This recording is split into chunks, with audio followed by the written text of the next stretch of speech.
غریب سنیے.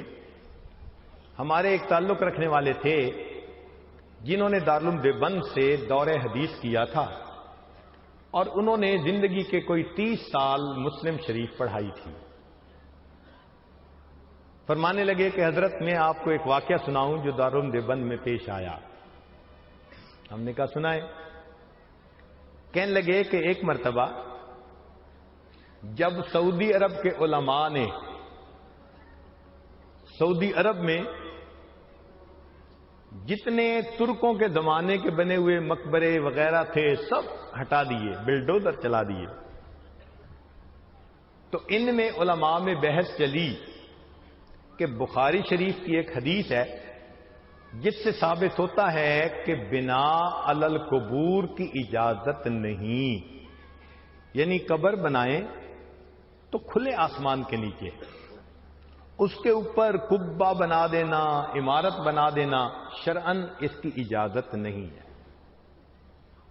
تو جب انہوں نے جنت بقیع میں جو ترکوں نے قبے بنا دیے تھے سب ہٹا دیے، تو انہوں نے کہا جی کہ گنبد خضرا کے بارے میں کیا؟ تو جو حاکم تھے نا وہ سمجھدار تھے، انہوں نے کہا دیکھو یہ ذرا ٹچی معاملہ ہے، امت اس معاملے میں بہت حساس ہے، تم پہلے ملکوں میں جاؤ اور وہاں کے علماء سے بات چیت کر کے ان کو اپنا ہم نوا بناؤ، اگر علماء تمہارے ساتھ ہو گئے تو پھر ہم اگلی بات سوچیں گے. لہذا انہوں نے ایک وفد بھیجا دارالعلوم دیوبند میں. وہ لوگ آئے، انہوں نے آ کے محتمم صاحب سے بات کی کہ جی ہم اس حدیث مبارکہ کے بارے میں آپ سے بات کرنے آئے ہیں، اگر تو اس پر کوئی اعتراض ہے تو ہمیں بتا دیں، اگر اعتراض بھی نہیں ہے، حدیث متصل ہے، صحیح ہے، تو پھر اس پر عمل کرنا چاہیے.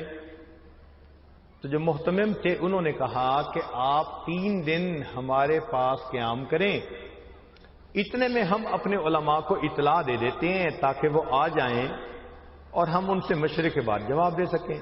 انہوں نے کہا ٹھیک. وہ دارالعلوم کے ہی مہمان خانے میں وہ 3 دن رہے. آخری دن جو رات تھی نا وہ دارالعلوم دیوبند میں عجیب تھی. 500 کے قریب بڑے بڑے اکابرین مشاہیر علماء وہ دارالعلوم میں جمع ہو گئے اور سب اس مسئلے کے بارے میں سوچ رہے تھے کہ ہمیں صبح جواب کیا دینا ہے. اب مسئلہ بڑا نازک. تو وہ کہتے ہیں کہ رات کے وقت کوئی نفلیں پڑھ رہا تھا، کوئی تلاوت کر رہا تھا، کوئی آپس میں تکرار کر رہے تھے، کوئی کتابیں دیکھ رہے تھے، کوئی دعا مانگ رہے تھے کہ اللہ جو صحیح جواب ہے وہ سجھا دیجئے، دل میں ڈال دیجئے. اگلے دن عصر کے بعد 500 علماء مسجد میں اکٹھے ہوئے تو وفد کے جو عرب تھے عالم وہ کھڑے ہوئے اور انہوں نے کھڑے ہو کر یہ بیان کیا کہ بخاری شریف کی اس حدیث پاک سے پتہ چلتا ہے کہ بنا علی القبور کی اجازت نہیں. ہماری نظر میں کوئی راوی ایسا نہیں کہ جو ضعیف ہو یا جس پر جرح کی جا سکتی ہو، سند بھی متصل ہے، تو متن اور سند ٹھیک ہونے کی وجہ سے اس کا درجہ بڑا رفیع ہو گیا. اب اس حدیث پاک کے اوپر عمل کرنا نص کے اوپر عمل کرنا ہے. جب اس نے بیان کر لیا تو اس کے بعد تھوڑی دیر پورے مجمع پہ خاموشی رہی. کہیں کہیں سسکیوں کی آوازیں آ رہی تھی. کچھ علماء تھے جن کی آنکھوں میں آنسو تھے اور وہ اللہ کے سامنے گڑ گڑا رہے تھے. اللہ اتنی بڑی ذمہ داری ہے، ایسے موقع پہ صحیح جواب دل میں ڈال دیجئے. مگر سب حیران تھے کہ جواب کیا دیا جائے گا. حضرت اقدس ثانوی رحمۃ اللہ علیہ بھی تھے، کھڑے ہوئے اور کھڑے ہو کر فرمایا الحمدللہ اللہ نے اس مسئلے میں میرا شرح صدر فرما دیا ہے.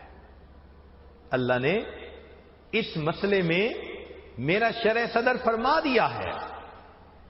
تو عرب علماء نے پوچھا جی کیا شرح صدر؟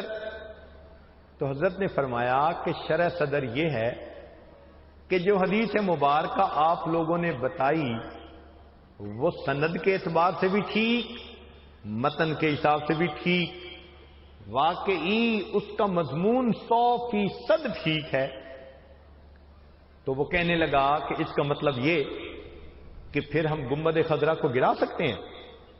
حضرت نے فرمایا نہیں، یہی تو اللہ نے شرح صدر میرا کر دیا، حدیث بھی ٹھیک ہے مگر آپ لوگ گنبد خضرا کو بھی نہیں گرا سکتے۔ ان کا کیوں؟ فرمایا اس لیے کہ حدیث پاک میں بنا علی القبور سے منع کیا گیا ہے، مگر گنبد خضرا کا معاملہ اور یہ حجرہ عائشہ صدیقہ پہلے تھا، قبر مبارک بعد میں بنائی گئی، اس لیے یہ بنا علی القبور میں داخل نہیں، کوئی گنبد خضرا کو نہیں ہٹا سکتا۔